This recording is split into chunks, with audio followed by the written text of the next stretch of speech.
بسم اللہ الرحمن الرحیم۔ السلام علیکم دوستو۔ ایک بادشاہ اپنے وزیروں کے ساتھ کشتی میں کسی سفر پہ جا رہا تھا۔ راستے میں عصر کی نماز کا وقت ہوا تو کشتی دریا کے کنارے لگا کر وضو کرنے لگا۔ وضو کرتے ہوئے اچانک اس کا وضو والا برتن پانی میں گر گیا۔ بادشاہ نے وزیروں کو آواز دی اور کہا کہ اس کا وضو والا برتن پانی میں گر گیا ہے۔ ایک وزیر نے پوچھا، بادشاہ سلامت، برتن کس جگہ پہ گرا ہے؟ بادشاہ نے اپنی ہیرے کی قیمتی انگوٹھی اتاری اور پانی میں پھینک کر کہا کہ اس جگہ پہ گرا ہے۔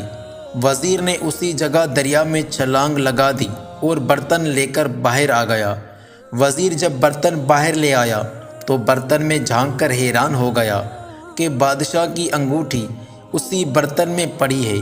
وہ حیران و پریشان ہو کر بادشاہ کو دیکھنے لگا اور کچھ دیر سوچنے کے بعد کہا، بادشاہ سلامت، آپ کے اس غلام نے کئی سالوں تک آپ کی خدمت کی ہے۔ اب میں بوڑھاپے کے قریب ہوں اور مزید آپ کی خدمت کرنے سے قاصر ہوں، چنانچہ اب میں آپ سے رخصت چاہتا ہوں۔ بادشاہ نے وزیر کو بہت روکا، لیکن وزیر کے بے حد اصرار پر بالآخر بادشاہ نے اس سے کہا کہ ٹھیک ہے، اگر تم جانا چاہتے ہو تو چلے جاؤ۔ وزیر اسی وقت بادشاہ کو خیر باد کہہ کر کشتی سے اترا اور جنگل کی طرف چل دیا۔ بادشاہ بھی اپنی کشتی پہ سوار ہو کر آگے کی طرف چل دیا۔ کافی دور جانے کے بعد یکایک دریا میں سیلاب اٹھا اور کشتی غوطہ کھا کر الٹ گئی۔ بادشاہ دریا میں ڈوبنے ہی والا تھا کہ اس کے ہاتھ میں ایک لکڑی کا تیرتا صندوق آ گیا۔ بادشاہ اس صندوق پر بیٹھ گیا۔ صندوق بادشاہ کو لے کر تیرتا ہوا کئی میل دور ایک انجان بستی کے ساحل پہ جا لگا۔ بادشاہ نیچے اترا اور اس بستی میں چلا گیا۔ بھوک اور پیاس سے بادشاہ کا حال برا تھا۔ چلتے چلتے اچانک بادشاہ کی نظر ایک شخص پر پڑی جو اپنی ریڑھی پر بھنے ہوئے چنے بیچ رہا تھا۔ بادشاہ اس شخص کے پاس گیا اور اس سے کہا کہ میں یہاں مسافر ہوں۔ میں کشتی میں سفر کر رہا تھا کہ یکایک سیلاب آیا اور میرا تمام ساز و سامان اور اشرفیاں دریا میں بہہ گئیں۔ بڑی مشکل سے جان بچا کر ادھر پہنچا ہوں۔ اب میرے پاس کھانے کو کچھ نہیں، تمہارا احسان ہوگا کہ کچھ چنے کھانے کو دے دو۔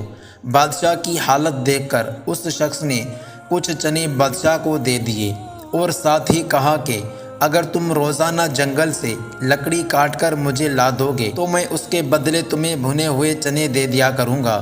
بادشاہ کو اس انجان بستی میں اپنا پیٹ پالنے کا کوئی دوسرا راستہ نظر نہیں آ رہا تھا، چنانچہ اس نے یہی کام شروع کر دیا۔ وہ رات اسی چنے والے کی کٹیا میں سوتا اور صبح اٹھ کر جنگل کی طرف نکل جاتا اور دن بھر مشقت کے بعد لکڑیاں کاٹ کر اس چنے والے کو دے دیتا۔ اسی حالت میں کئی سال گزر گئے۔ ایک دن بادشاہ حسب معمول جنگل سے لکڑیاں کاٹ کر آ رہا تھا کہ راستے میں ایک بھنگی اپنا غلاظت سے بھرا ڈبہ اٹھائے جا رہا تھا۔ جیسے ہی بھنگی پاس سے گزرا تو بادشاہ کی لکڑیاں بھنگی کے ڈبے کو لگی اور وہ ڈبہ بادشاہ کے اوپر گر گیا۔ ڈبہ گرنے کی وجہ سے بھنگی نے اور پاس سے گزرنے والوں نے بادشاہ کو پکڑ لیا اور اس کی خوب درگت بنائی اور ڈبے میں بچی ہوئی غلاظت بھی اس کے اوپر انڈیل دی۔ بادشاہ مار کھا کر دوبارہ اپنی لکڑیاں اٹھا کے منزل کی طرف چل دیا۔ چلتے چلتے اچانک اسے شاہی لباس میں ملبوس کچھ آدمی اور گھوڑے نظر آئے۔ بادشاہ کو اندازہ ہوا کہ اس سلطنت کا بادشاہ گزر رہا ہوگا۔ جب وہ شاہی گھوڑے قریب سے گزرے تو مفلوک الحال بادشاہ یہ دیکھ کر حیران رہ گیا کہ وہ وزیر جو اسے راستے میں چھوڑ گیا تھا وہی بادشاہ بنا شاہی سوار پہ جا رہا ہے۔ وزیر نے ایک نظر اس مفلوک الحال بادشاہ کو دیکھا اور بنا رکے اپنے محل کی طرف چل دیا۔ محل میں پہنچ کر اس نے سپاہیوں کو حکم دیا کہ اس شخص کو پکڑ کر دربار میں پیش کیا جائے۔ سپاہیوں نے حکم کی تعمیل کی اور اس بادشاہ کو پکڑ کر دربار میں پیش کر دیا۔ وزیر جو اب بادشاہ بنا کھڑا تھا سپاہیوں کو حکم دیا کہ اسے نہلا کر عمدہ لباس پہنایا جائے۔ جب اسے نہلا کر اور عمدہ لباس پہنا کر سپاہیوں نے دربار میں پیش کیا تو وزیر نے بادشاہ کو دیکھ کر کہا کہ بس ثابت ہوا کہ ہر عروج کو زوال ہے۔ بادشاہ سلامت، جس دن آپ نے اپنی قیمتی انگوٹھی پانی میں پھینکی تھی اس دن میں بہت حیران ہوا، اور اس سے زیادہ حیران و پریشان میں اس بات پر ہوا کہ وہ انگوٹھی اسی برتن میں جا گری۔ اس دن میں سمجھ گیا تھا کہ بادشاہ اپنے عروج کی انتہا پر ہے، اور مجھے یقین تھا کہ اس قدر عروج کو اب زوال عنقریب ہے، چنانچہ اسی لیے میں آپ کو ادھر ہی چھوڑ آیا، اور آج آپ زوال کی انتہا پر کھڑے ہیں، اور اس لیے عروج اب آپ کا منتظر ہے۔